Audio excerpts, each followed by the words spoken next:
Tubers, family and friends. This is John, my autistic son, 23 years old. John, hey buddy, high five. Hey, what do you got there? Oh, wow, chicken and eggs and some rice and cabbage. Wow, good job, buddy. Say thank you. Okay, buddy, good job. I'll let you go. You eat all your food.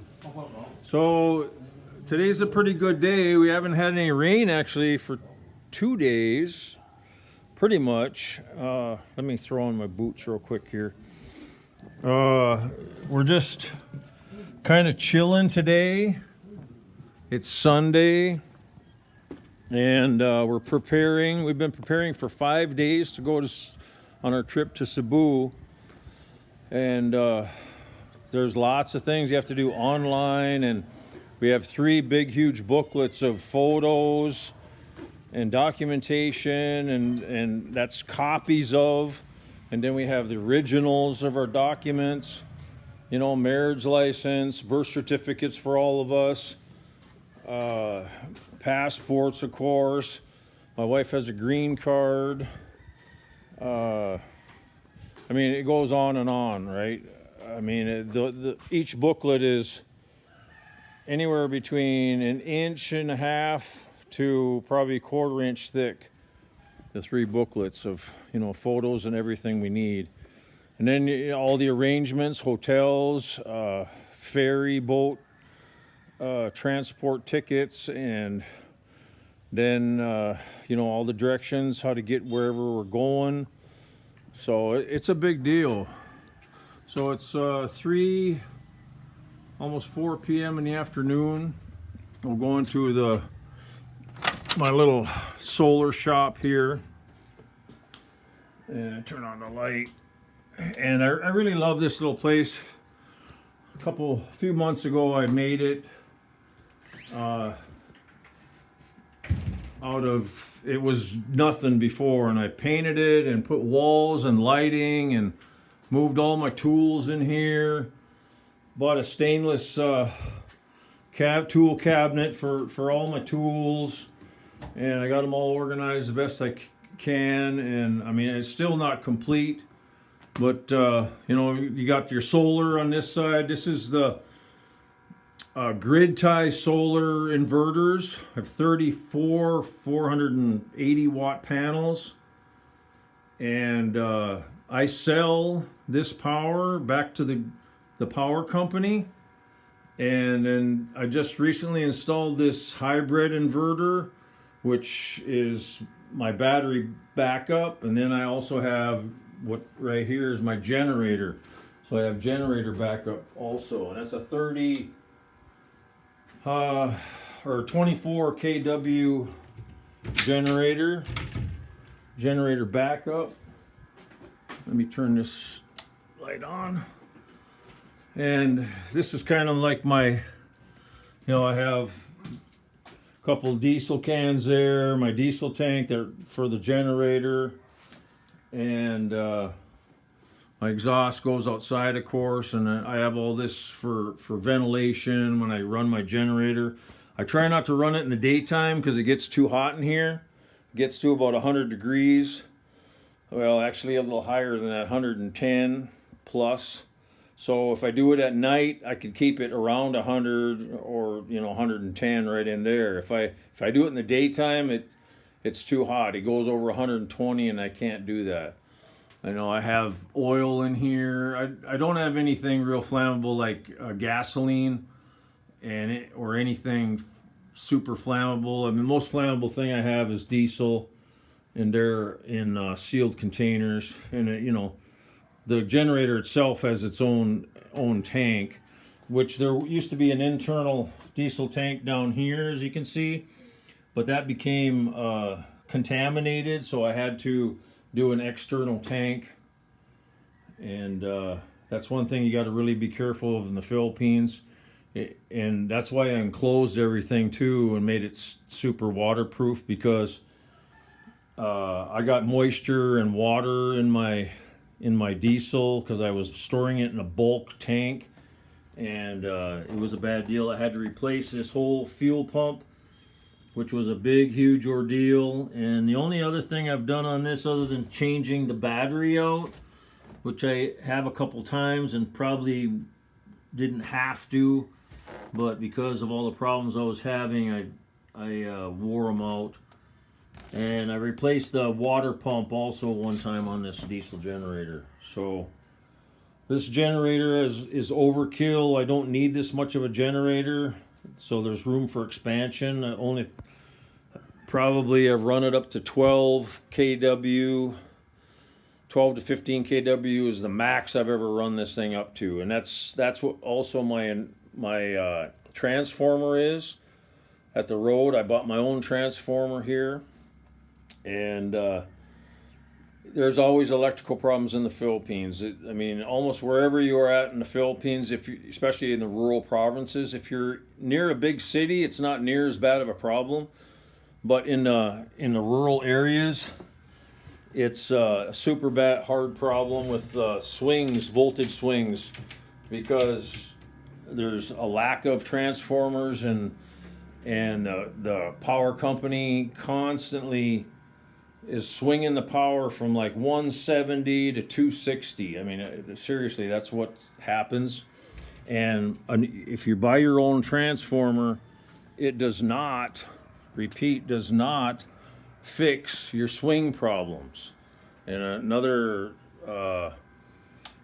blogger was trying to tell me, because he just installed a transformer, that solves your swing problems. Well, I'm here to tell you, I've had a transformer for years, and that doesn't work. Transformer is a step up. It steps or down. It's increase or decreases your voltage. That's all a transformer does.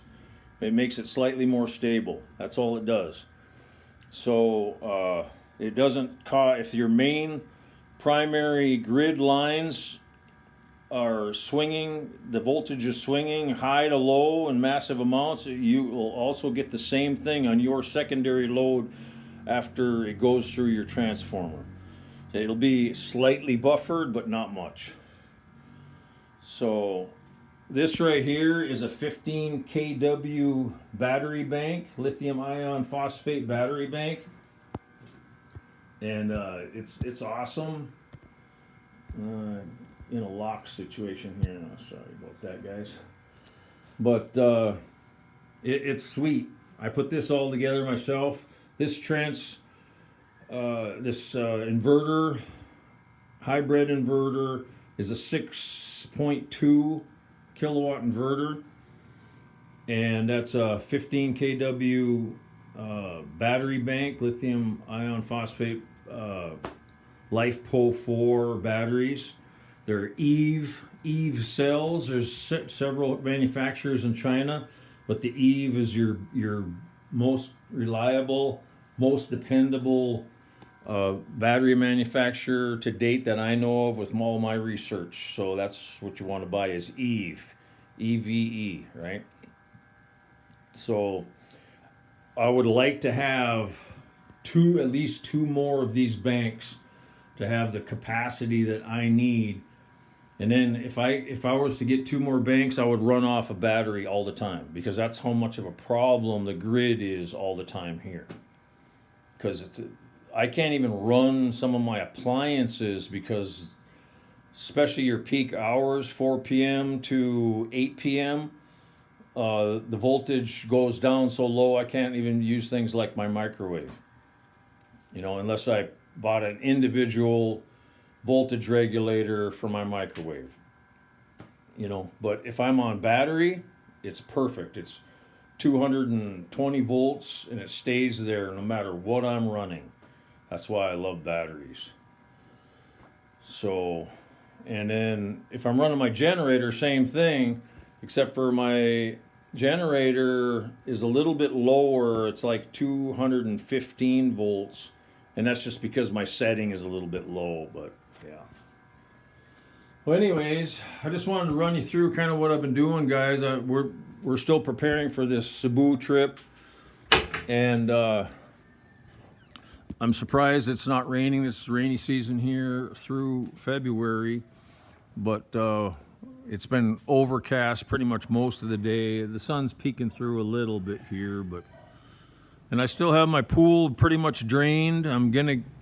I already talked to a couple guys that have done work for me before, and they're going to start regrouting with a new waterproof grout, because pretty much all the grout's gone. After 2.5 years of this pool being filled for the first time, you know, I got tile damage, and this whole area here was kind of an experiment with a matting I put down instead of tile. This is all going to change back to tile. And then, like I say, all the tile in the pool gets regrouted, and then I'll go ahead and fill her back up. The little tiny tiles around the top edges there have lost a lot of the little pieces off of it, and that's a major undertaking right there. I'm not sure what I'm going to do. I think I'm just going to glue on. I saved most of those that have fallen off, and I think I'm just going to glue them back on with epoxy and then grout over it for this repair. And then next time I do a repair in like 3 years from now, then I'll probably redo the whole tile. See where the line is right here, how it's dark on the bottom and light on the top? That all needs to be replaced. So that's the thing.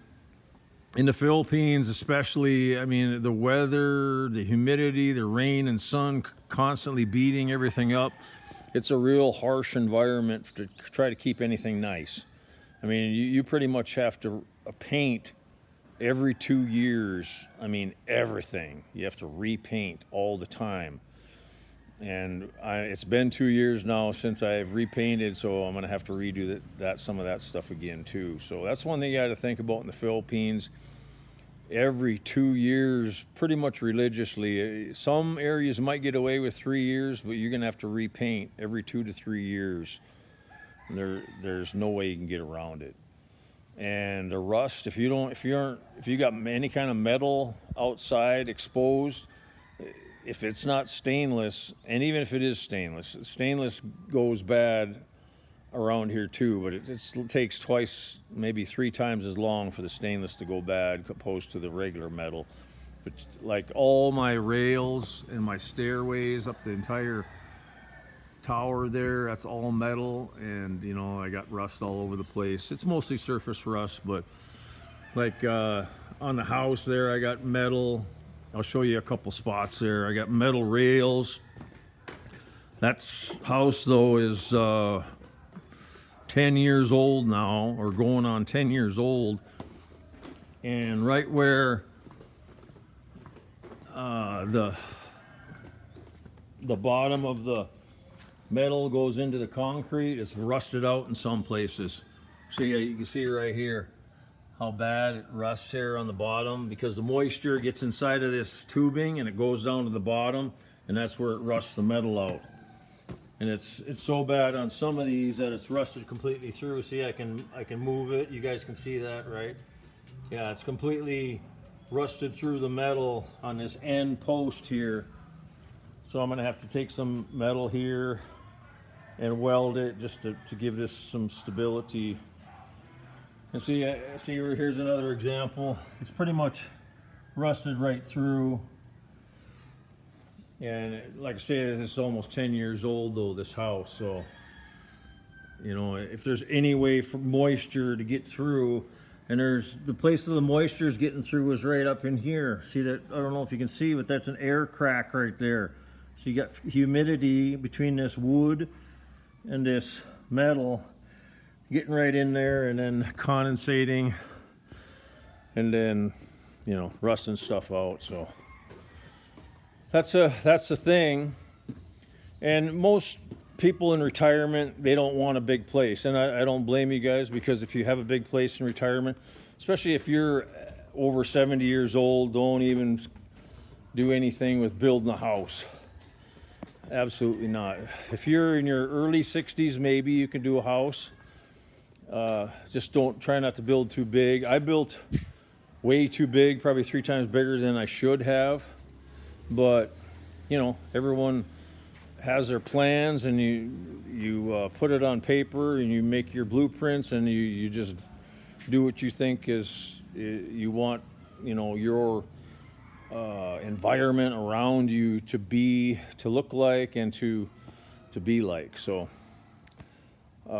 I'm happy for the most part, but it's just the older you get, the more upkeep it is all the time. So then you're kind of tied down to it, and everybody knows that about houses, and I knew that too. But you know, I like a nice environment and a nice, impressive place to be. You know, to live your whole life every day at.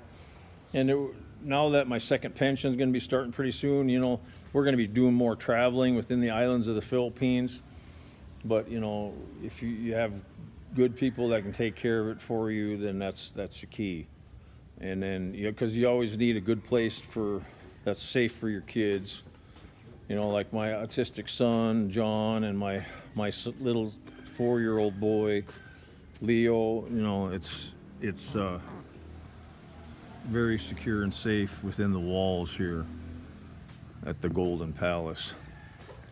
Anyways, I'm not going to belabor it anymore. It's probably already too long a video, so love you guys, and praise God for this beautiful day. I love you all very much. Why? Because Christ says, he commands it, that we love each other, love one another. So God bless you all, and talk to you later. And we're going to make more videos on the trip to Cebu, so we'll keep you advised everything going on there. Okay, take care. Bye-bye.